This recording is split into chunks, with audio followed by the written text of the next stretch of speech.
Hello everyone, this is Past Master Strata of the Furious FIF. I just happen to serve as the Special District Deputy Grand Master, and today we had our Past Master Banquet. So what we have for you is we have a few of the Past Masters, and our motto is taking the past, connecting it with the present to build a legacy for the future. So we have a few Past Masters like Emerson and Eggerson, and they've shared some of their wisdom, 50 years of tenure or more. Good afternoon. My name is Edgar Edison. Hello, brothers. My name is Ezra Emerson. James Williams. Hello. Good evening. My name is Lamont P. Mitchell. All right. So, hello. How you doing? My name is Anthony L. Fisher. My name is Stevan Green. My name is John L. Bowley. I am a member of William H. Scott Military Lodge. In fact, I was the first wishful master of that lodge. I am a past master of William H. Ashcraft Lodge No. 6 in Kirkwood, Missouri. I came into the order in 1970. Morning Star Lodge number 92, Webster Groves, Missouri. Okay, when I first came into the lodge, I came in and at that time, I tell you, they brought you in working. They brought me in working, and I was started off as I had to have some instructions, but they started me off as teaching, as a secretary in the lodge. I am a past master out of William H. Scott Military Lodge number 182 out of the 5th Masonic District of the Most Worshipful Prince Hall Grand Lodge of the state of Missouri and its jurisdiction. I've been a member since 1992. The 49th Most Worshipful Grand Master of the Most Worshipful Prince Hall Grand Lodge of the state of Missouri and its jurisdiction. I am also a past master of Acacia Lodge number 166. I have been a Mason for 29 years. Masonically, I'm Right Worshipful Stevan Green. I serve as the chairman of the Board of Trustees for the Most Worshipful Prince Hall Grand Lodge of Missouri. I've been in Masonry since 2006. I am a fourth generation Mason. My great-grandfather, third generation. My great-grandfather was a Mason. He was entered, passed, and raised in Lily Lodge in Louisiana, and then he demitted and moved to Western Knights Lodge number 22 in the state of California as the Most Worshipful Prince Hall Grand Lodge. Past deputy and past master of William H. Ashcraft No. 6. Just received my 40-year award. And I'm really excited about the fraternity. I went into the Mason in 1961. I've been a Mason since that time. I've never been without being in the Mason. I joined the Mason in El Paso, Texas. Upon being in El Paso, Texas, I left El Paso, Texas, served in France. All this time, everywhere I went, I stayed in the military. Rescue Lodge number 439 of Meridian, Mississippi. Upon my travels to Missouri. And once I got here, I settled and found a home lodge of William H. Ashcraft Lodge number 6, of which the brothers welcomed me in very graciously. Nurtured me, because at that time I was new within the order and didn't really know anyone. So those brothers kind of like took me up under their wings to teach me. And I was a person who was willing to and open to learn.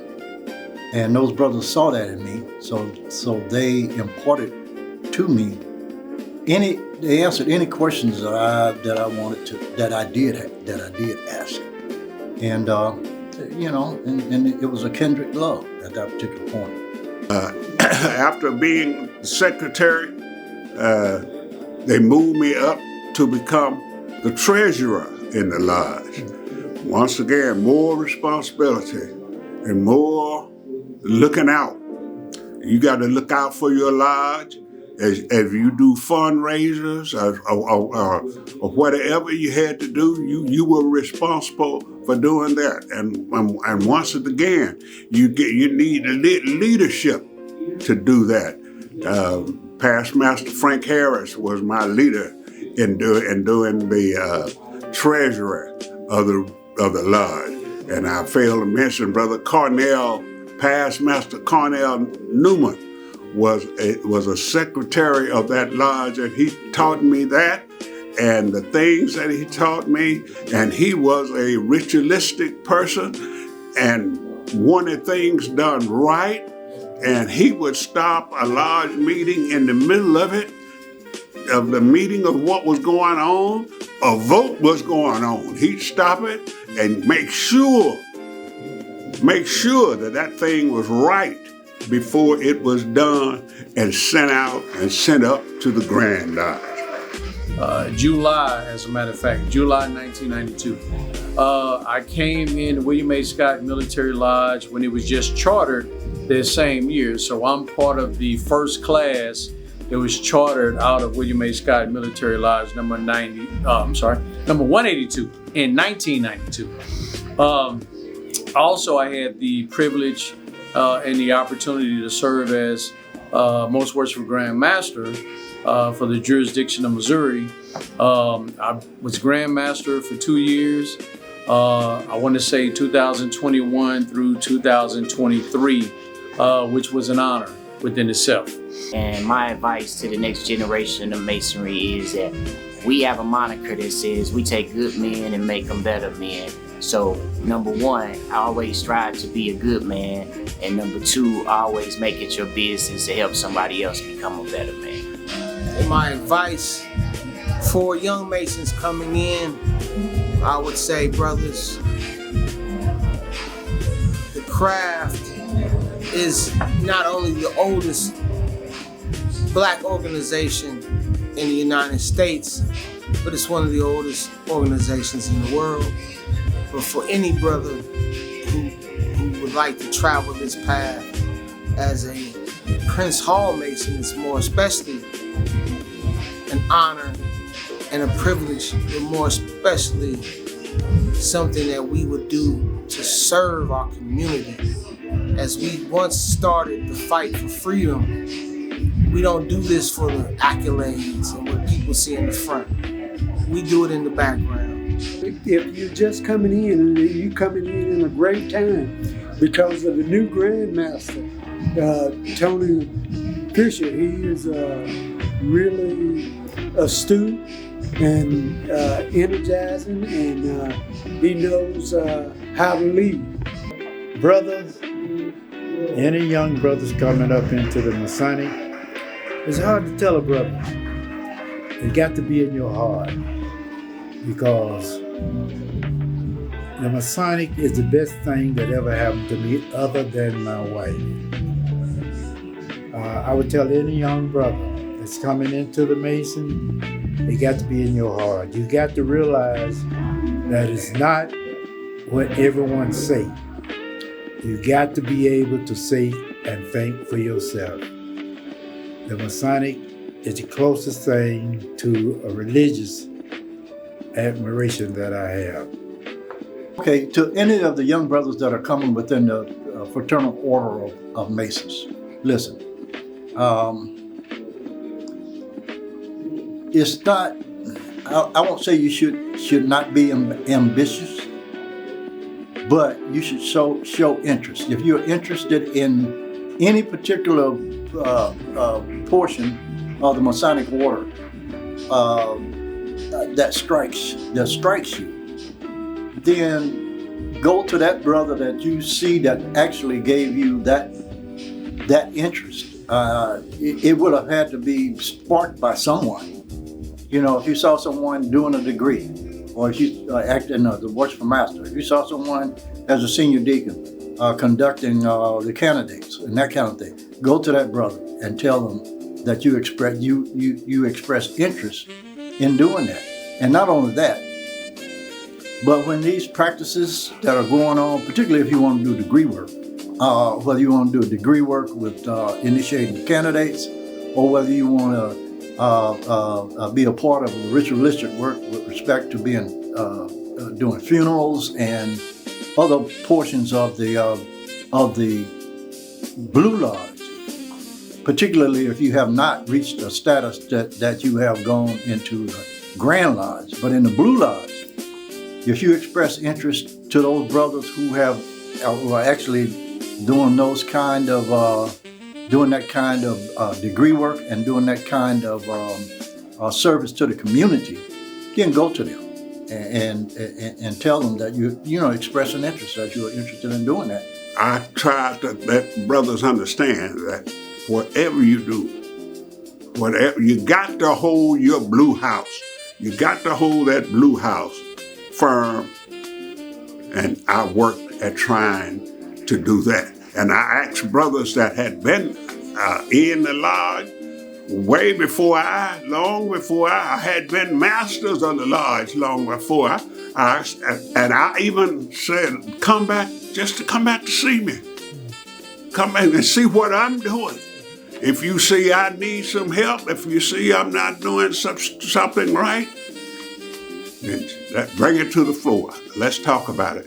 We did that, and I appreciated the brothers allowing me to do that, and they did. They came, and matter of fact, an old master of the lodge came in, and he said, "I see what you're doing, son." He said, "I'm gonna come back and help you." And that brother came back. Brother Arthur Barnett came back, got involved in his blue house until he ran for master, and he became master of Morning Star in '82 again.